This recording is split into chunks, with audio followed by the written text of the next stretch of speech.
করেন। আমর বিন লুহাই তিনি যখন সিরিয়ায় সফর করেন, সিরিয়া থেকে আবার ফিরে আসবেন, প্রতিমধ্যে দেখলেন যে সিরিয়ার বাজারে কিছু মূর্তি দেখা যায়, কিছু মূর্তি আছে। এই আমর বিন লুহাই এই মূর্তিগুলো সম্পর্কে জিজ্ঞেস করলেন, বললেন যে এই মূর্তিগুলো কিসের? দোকানদার যারা ছিল তারা জিজ্ঞেস করলো, এই মূর্তিগুলো হচ্ছে আমাদের জামানায় সবচেয়ে বুজুর্গ লোক যারা ছিল তাদের মূর্তিগুলো হচ্ছে, তাদের আকৃতিতে এই মূর্তিগুলো নির্মাণ করা হয়েছে, তাদের আকৃতিতে এই মূর্তিগুলো আমরা বানিয়েছি। আমর বিন লুহাই প্রশ্ন করলেন, কেন বানিয়েছো? বানানোর কারণটা কি? তারা বলল যে আমরা এই কারণে এই বুজুর্গ মূর্তিগুলো বানিয়েছি যাতে করে আমরা যখন ইবাদত করি এই মূর্তিগুলোকে আমরা ইবাদতের সামনে রাখি। এই মূর্তিগুলো আমরা ইবাদতের সামনে রাখি। ইবাদত যে আমরা করব, আমরা যেহেতু আল্লাহ তাআলাকে সরাসরি কি করি না, দেখি না, এই জন্য এই বুজুর্গ লোকগুলো ছিল সবচেয়ে বুজুর্গ। এই বুজুর্গ লোকের মূর্তিগুলো যদি আমরা সামনে নিয়ে ইবাদত করি তাহলে আমাদের ইবাদতের ভিতরে একটা কি আসে, মনোযোগ আসে। আমরা যখন নামাজে দাঁড়াই আমাদের নামাজে মনোযোগ থাকে না, তাই না? অনেক সময় নামাজে মনোযোগ থাকে না। এই জন্য আমর বিন লুহাই বলল যে না, এটা তো ভালো একটা ডিসিশন, ভালো একটা কাজ, এর তো একটা রিয়ালিটি আছে, বাস্তবতা আছে। বুজুর্গ লোকের যদি মূর্তিগুলো সামনে রেখে যদি আমরা ইবাদত করি, সেই ইবাদতে যদি আমার কনসেন্ট্রেশন আসে তাহলে তো এটা তো ভালো কাজ, এটা তো খারাপ কাজ না।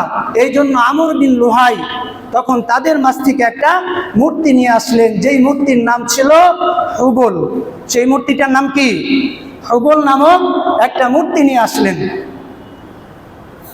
এই আমর বিন লুহাই সর্বপ্রথম হুবল নামক একটা মূর্তি নিয়ে এসে কাবার চত্বরে যখন রেখে দিলেন, মক্কার যত মানুষ ছিল সবগুলো মানুষ জিজ্ঞেস করলেন, আমর বিন লুহাই এটা কি এনেছো? আমর বিন লুহাই বলল, এটা এমন একজনের মূর্তি যেই কিনা দামেস্কে বুজুর্গদের একজন ছিলেন, তাদের একজন বুজুর্গ আছে, এই বুজুর্গ ব্যক্তির মূর্তিটা এখানে নিয়ে এসেছি। মক্কার মুশরিক যারা ছিল তারা প্রশ্ন করলো, এটা দিয়ে কি হবে, এটা দিয়ে ফায়দা কি হবে?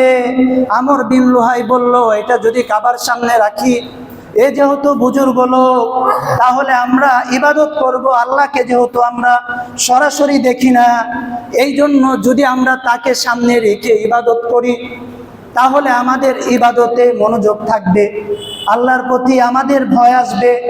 যেহেতু আমর বিন লুহাই তৎকালীন আরবের একজন ধর্মীয় নেতা ছিল, সবাই তার কথায় মেনে নিল, সবাই তার কথায় সম্মতি দিল যে না, আমর বিন লুহাই যেটা বলেছে দ্যাট ইজ রাইট, এটা ভুল হতে পারে না। একে কেন্দ্র করে যদি আমরা ইবাদত করি তাহলে আমরা কি পাবো? আমাদের ইবাদতে মনোযোগ আসবে। আমরা যেহেতু সরাসরি আল্লাহকে দেখি না, এই জন্য এই লোকটা যেহেতু বুজুর্গ লোক ছিল, একে কেন্দ্র করে আমরা কি করব? আমাদের ইবাদত পরিচালনা করব। এই আমর বিন লুহাই সর্বপ্রথম কাবার চত্বরে এই হুবল নামক যে মূর্তিটা সিরিয়া থেকে এনেছিলেন, এই হুবল নামক মূর্তিটাই কাবার চত্বরে সর্বপ্রথম আমর বিন লুহাই স্থাপন করেছিলেন। নাউজুবিল্লাহ। দেখেন তার থিঙ্কিং ছিল বেটার, তাই না? বেটার না যে একটা আমরা ইবাদত করব, আমার ইবাদতে মনোযোগ আসে না। এখন আমি খতিব সাহেব যদি আপনাদেরকে বলি যে এই মনোযোগ আসার জন্য আপনারা এমন একটা পন্থার কথা বললাম যেইটা শিরিক হয়ে যাবে, এটা আমিও জানি না, আপনারাও জানেন না। কারণ কি, কেন শিরিক হবে? আমর বিন লুহাইয়ের কাছে তখন আল্লাহ প্রদত্ত যে জ্ঞান, ঐশীর যে জ্ঞান, সেই জ্ঞানটা আমর বিন লুহাই মাঝে প্রকৃত জ্ঞান ছিল না। আপনারা জানেন তাওরাত, জাবুর, ইনজিল তারা তাদের কিতাবগুলোকে কাটছাট করতে করতে, যেটা তাদের বিরুদ্ধে যায়, যেই আয়াতগুলো, যেই বিধানগুলো তাদের বিরুদ্ধে যাবে, ওই বিধানগুলো তাওরাত, জাবর, ইনজিল থেকে তারা কি করে দিয়েছে? বাদ দিয়েছে। কাটছাট করে দিতে দিতে একটা সময় যে একাত্মবাদের যে মূল থিমটা ছিল, এই থিমটা তাওরাত, জাবর, ইনজিলে আর থাকে নাই। যার কারণে আমর বিন লুহাই ধর্মীয় জ্ঞান থাকা সত্ত্বেও প্রকৃত যে ওহী প্রদত্ত জ্ঞান তার ভিতরে ছিল না। সে মনে করেছিল এটা ভালো কাজ, কিন্তু এই ভালো কাজটাই একটা সময় শিরকে রূপান্তরিত হয়েছে, ঠিক কিনা? যেটা আমার রাসূল এসে সরাসরি এটা কি দিয়েছেন? ঘোষণা দিয়েছেন যে এই মূর্তিগুলোকে কেন্দ্র করে যারা ইবাদত করেছে তারা সবাই কি?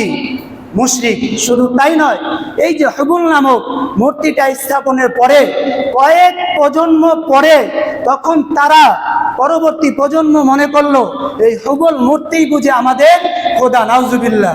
সেই হুবল মূর্তিকে শুধু না, আপনারা জানেন লাত, মানাত, উজ্জা, লাত, মানাত, উজ্জা নামে যেই মূর্তিগুলো ছিল, এই ব্যক্তিগুলো অনেক বুজুর্গ ছিল, অনেক পাওয়ারফুল লোক ছিল। তায়েফের বাসীরা তারা মনে করেছিল একটা মানুষের ভিতরে এতটা ক্ষমতা, এতটা পাওয়ার কিভাবে আসে? যদি আল্লাহ তাআলা তাকে ভালোই না বাসেন, পছন্দ না করেন, তাহলে এত ক্ষমতা কিভাবে তার মাঝে আসে? যেমন নমরুদের মাঝে, ফিরাউনের মাঝে সাধারণ মানুষের চাইতে অনেক ক্ষমতা ছিল না? অনেক পাওয়ার ছিল না? তাই বলে কি সে আল্লাহর ওলি হয়েছে? আল্লাহর হেদায়েত পাইছে? পায় নাই। আল্লাহর নিকটবর্তী হয় নাই। ক্ষমতা থাকলেই যে সে আল্লাহর নিকটবর্তী, বিষয়টা তা না, বিষয়টা তা না। কিন্তু এই যে লাত, মানাত, উজ্জা, এরাও অনেক পাওয়ারফুল লোক ছিল। পরবর্তীতে তাদের মূর্তিগুলো বানিয়ে মক্কার মুশরিক যারা ছিল, কুরাইশ যারা ছিল, তারাও কাবা ঘরের ভিতরে এই লাত, মানাত, উজ্জা সহ 360টা মূর্তি তারা কাবার ভিতরে প্রবেশ করিয়েছিল, নাউজুবিল্লাহ। এমনকি তারা এটাকে কেন্দ্র করেই তারা কি করত? তাদের উপাসনা কার্যক্রম পরিচালনা করত। এই আমর বিন লুহাই ছিল যে মক্কার জমিনে, যেই জমিনে সাইয়েদনা ইব্রাহিম আলাইহিস সালাতু ওয়াস সালাম তিনি ঘোষণা দিয়েছিলেন যে কোনো শিরিক করা যাবে না, কোনো শিরিক থাকবে না, সেই পবিত্রময় জমিনে আমর বিন লুহাইয়ের মতো একজন মানুষ, অযোগ্য মানুষ শিরিকের কি করেছিলেন? প্রচলন করেছিলেন। এই জন্য মানার ক্ষেত্রে আমাদেরকে সতর্কতা কি করতে হবে? অবলম্বন করতে হবে। আলেম হলেই তাকে কি করা যাবে না?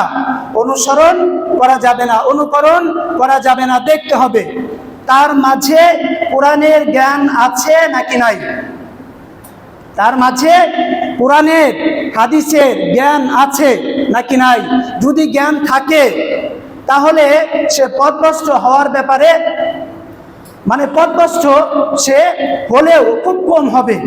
কিন্তু কোরআন হাদিসের জ্ঞান যার ভিতরে নাই, সে আমর বিন লুহাইয়ের মতো পথভ্রষ্ট হতে, সে মনে করবে ভালো কাজ করতেছি, কিন্তু বাস্তবে সে কি করে ফেলবে? শিরিক করে ফেলবে। এই জন্য আমর বিন লুহাই যেমন জানে নাই যে আমি এই ভালো কাজটা যদি করি তাহলে সেটা কিসে রূপান্তরিত হবে? শিরিকে রূপান্তরিত হবে। তার ভিতরে ঐশী জ্ঞান না থাকার কারণে সে যেরকম বোঝে নাই, নিজেও পথভ্রষ্ট হয়েছে, আবার যার অনুসারী যারা ছিল তাদেরকেও পথভ্রষ্ট বানিয়েছে। এই জামানাতেও যাদের কোরআন হাদিসের জ্ঞান নেই, কোরআন হাদিস পড়তে পারে না, রাসূলের হাদিস দেখে ইবাদত করতে পারে না, কোরআনের তাফসীর করতে পারে না, এমন লোক যদি বুজুর্গ হয়, তাহলে তার পথভ্রষ্ট হওয়া যেমন সহজ, যেমনটা সহজ ছিল আমর বিন লুহাইয়ের, তাই না?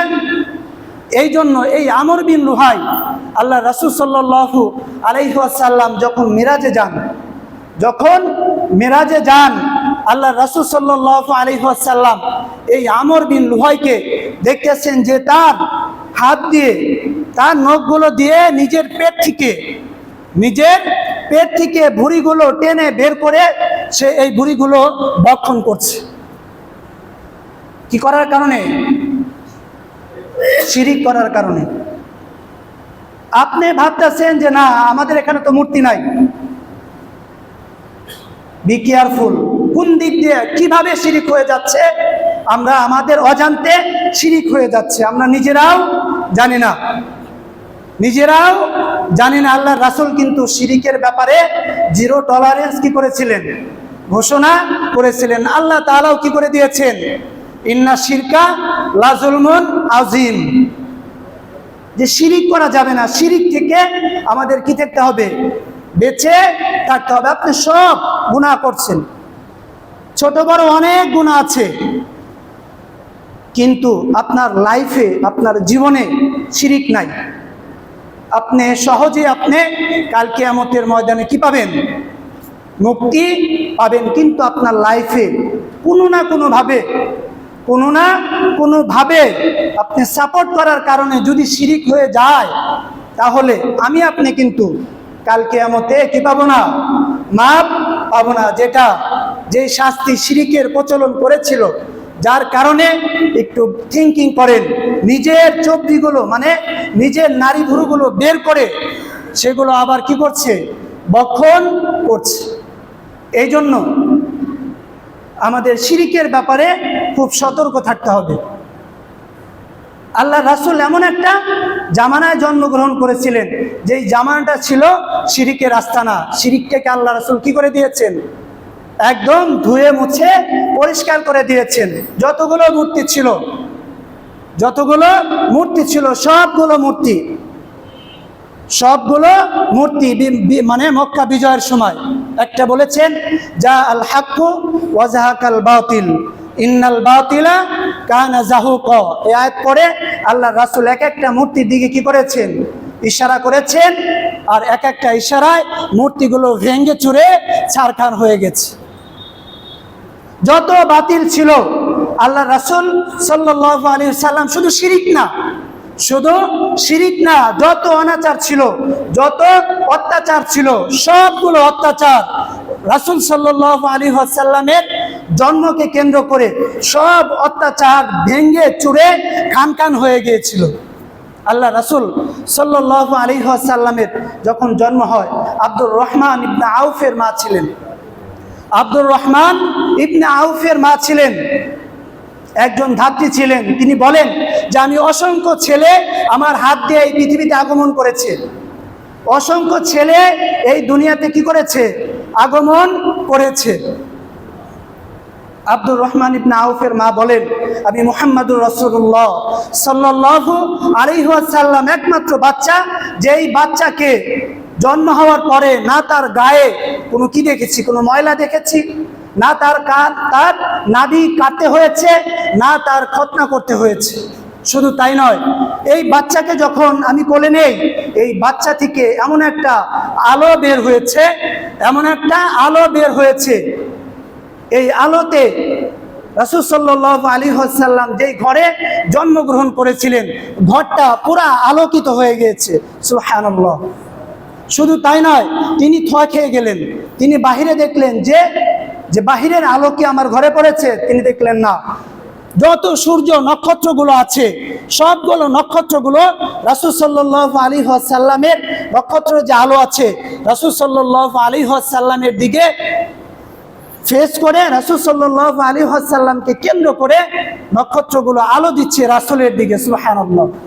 আল্লাহ রাসূল সাল্লাল্লাহু আলাইহি ওয়াসাল্লাম যখন জন্মগ্রহণ করেন, তার মা বলেন, আমি আমার সন্তানকে রেখেছি, সেখান থেকে একটা আলো বের হয়েছে, আলো নির্গত হয়েছে। সেই আলোটা এত দূর গিয়েছে যে সিরিয়ার যে বড় বড় প্রাসাদগুলো ছিল, সেই প্রাসাদগুলো এতটা আলোকিত হয়েছে যে আমি আমিনা মক্কাতে বসে আমি সেই সিরিয়ার রাজপ্রাসাদগুলো দেখতে পেয়েছিলাম। সুবহানাল্লাহ। মুফাসসিরগণ বলেন যে এটার কারণ কি ছিল? এটার এই যে আলোতে আলোকিত হওয়ার কারণ কি ছিল? মুফাসসিরগণ বলেন, আল্লাহ রাব্বুল আলামিন রাসূলকে তার দ্বীন প্রতিষ্ঠার জন্য, ইন্নাদ দীনা ইনদাল্লাহিল ইসলাম, ইসলাম প্রতিষ্ঠার জন্য ইসলাম ততদূর পর্যন্ত বিস্তৃত হবে যতদূর পর্যন্ত মুহাম্মদুর রাসূলুল্লাহ সাল্লাল্লাহু আলাইহি ওয়াসাল্লাম থেকে আলোটা বের হয়ে পৃথিবীর যেই প্রান্তে গেছে ওই প্রান্ত পর্যন্ত ইসলাম বিজয় লাভ করবে। সুবহানাল্লাহ। শুধু তাই নয়, শুধু এখানেই ক্ষান্ত নয়, আল্লাহ রাসূল সাল্লাল্লাহু আলাইহি ওয়াসাল্লাম যখন জন্মগ্রহণ করেন তখন ইহুদি খ্রিস্টান মুশরিকদের পরাশক্তি ছিল রোমান সাম্রাজ্য, পারস্য সাম্রাজ্য। পারস্য সাম্রাজ্য রাসূল জন্মগ্রহণ করেছেন, যেই দিন জন্মগ্রহণ করেছেন সেই দিন পারস্যতে 13টা খুঁটি ভেঙে চুরে খান খান হয়ে গেছে। আল্লাহ তাআলা বুঝিয়ে দিয়েছেন যে যা আল হাক্কু ওয়া যাহাকাল বাতিল। আল্লাহ তাআলা দুনিয়াতে সত্যের যিনি প্রতীক, সত্যের যিনি রাহবার, তাকে দুনিয়াতে এসেছে। পৃথিবীতে আর কোনো বাতিল থাকবে না।